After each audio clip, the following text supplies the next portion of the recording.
প্রথমবারের মতো ঢাকায় এসেছিলেন পাকিস্তানের জনপ্রিয় অভিনেত্রী হানিয়া আমির।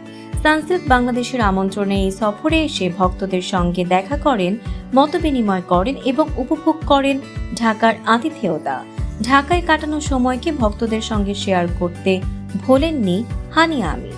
তিনি সামাজিক যোগাযোগ মাধ্যমে উষ্ণ অভ্যর্থনার জন্য বাংলাদেশিদের প্রতি কৃতজ্ঞতা জানিয়েছেন। এদিকে রাফসান তার ছোট ভাই নিজের ফেসবুকে একটি ভিডিও শেয়ার করেছেন, যেখানে দেখা যায় তার বাসায় দাওয়াত খাচ্ছেন হানিয়া। টেবিলে ছিল একেবারে বাঙালি স্টাইলে সাজানো নানান পদ, বিরিয়ানি, মাছ, চিকেন রোস্ট, শামি কাবাব, রসগোল্লা, জর্দা সহ আরো অনেক কিছু। হাসি মুখে প্রতিটি পদই উপভোগ করতে দেখা যায় এই পাকিস্তানি তারকাকে। রাফসানের মায়ের হাতের রান্নারও বিশেষ প্রশংসা করেন হানিয়া। তিনি বলেন, ঢাকায় এসে এমন আন্তরিক আতিথেয়তা পেয়ে তিনি সত্যি আনন্দিত। সব মিলিয়ে প্রথম সফরে ভক্তদের হৃদয়ে জায়গা করে নিলেন পাকিস্তানের এই জনপ্রিয় নায়িকা। দর্শক, এমনই সব চমকপ্রদ খবর পেতে ফলো করুন আমাদের ফেসবুক পেজ CB24 TV এবং সাবস্ক্রাইব করুন YouTube channel CB24 TV official.